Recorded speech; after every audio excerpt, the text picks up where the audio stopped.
Let's continue our discussion of conjugate acid-base pairs. In this example, we're going to want to find the acids and the bases and then determine their relative strengths. So the first thing we're going to do is connect the substances on opposite sides of the arrow that look similar.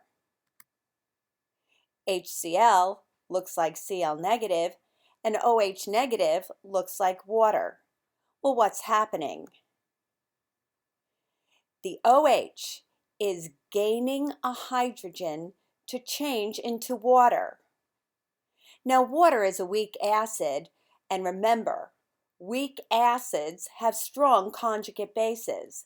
That means that the OH negative ion, the hydroxide ion, is a strong base.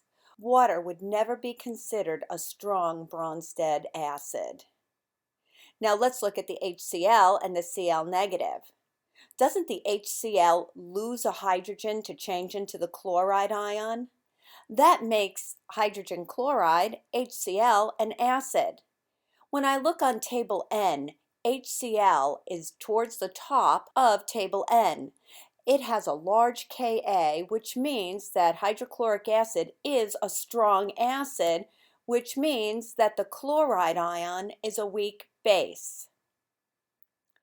Let's do our next example.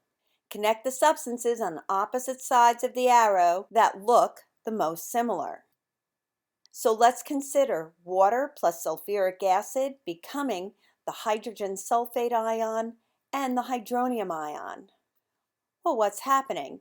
Isn't the water gaining a hydrogen to become the hydronium ion? That makes water acting like a base in this example. And the H2SO4 is losing a hydrogen.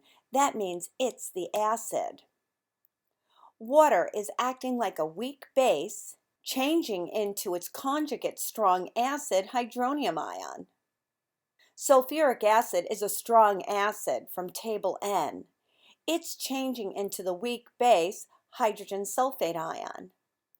Do you notice that in the first example, water is acting like a weak acid? And then in the second example, water is acting like a weak base. Sometimes water can act like a Bronsted-Lowry acid, or sometimes it can act like a Bronsted-Lowry base. Water is never an Arrhenius acid or Arrhenius base. We would say that water acts like a Bronsted-Lowry acid or a Bronsted-Lowry base. So, since water can function as both an acid or a base, we can write the reactions of water with the hydrogen carbonate ion. So let's write it in which water acts like an acid and then as water acts like a base. In the first example, when water acts like an acid, it loses a hydrogen ion. That means when water loses hydrogen, it changes into the hydroxide ion on the right side of the double arrow. There it is. Now water has to be a weak acid, and that means that hydroxide is a strong conjugate base. Now let's look at this example. In this example, water is acting like a base. Remember, a Bronsted base gains a hydrogen ion. A base is a proton acceptor. In this case, water is gaining a hydrogen to become the hydronium ion. Again, water has got to be a weak base, which means that hydronium is a strong acid. Now, substances other than water can also act like an acid or a base. These substances are referred to as amphoteric or amphiprotic. When the hydrogen carbonate ion acts like a base, it will gain a hydrogen to become hydrogen carbonate. Now, when the hydrogen carbonate acts like an acid, it loses its hydrogen to become the carbonate ion. And in this case, the hydrogen carbonate is acting like an acid because it's donating the hydrogen ion. Does pure water conduct an electric current? Water is a very, very, very weak electrolyte. The reason is because the Kw, the equilibrium constant for water, is very small. In fact, the equilibrium lies far to the left. That means we have more water molecules than we have hydrogen ions and hydroxide ions.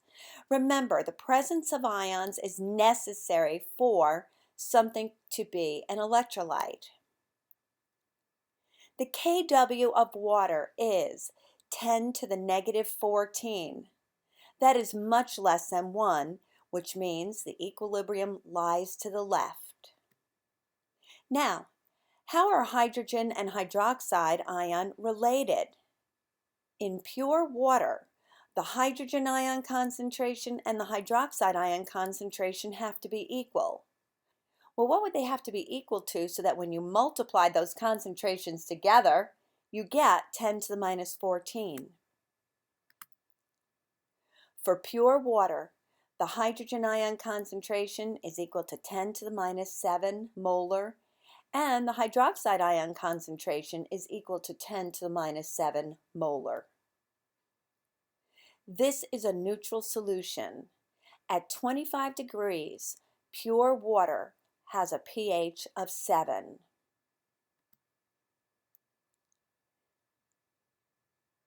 Now this is the same process, but we're showing here how, in fact, you don't produce the hydrogen ion and the hydroxide ion, you actually produce the hydronium ion.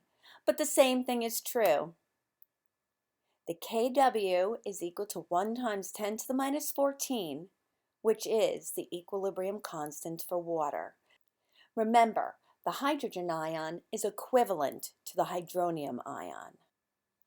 In a neutral solution, the hydronium ion concentration is equal to the hydroxide ion concentration, which are both equal to 1 times 10 to the minus 7th molar. Now the pH scale is a way of expressing the concentration of acids and bases. If the pH is less than 7, it's an acid. If a pH is equal to 7, it's neutral. And if a pH is greater than 7, it's a base. Now what's the relationship? The pH is found by calculating the negative logarithm of the hydrogen ion concentration.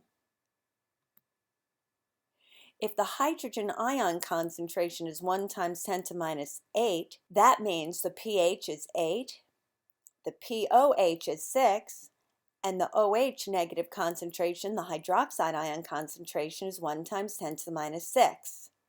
Remember, the hydrogen ion concentration times the hydroxide ion concentration has to be equal to 1 times 10 to the minus 14. The pH plus the pOH is equal to 14. Let's look at this example.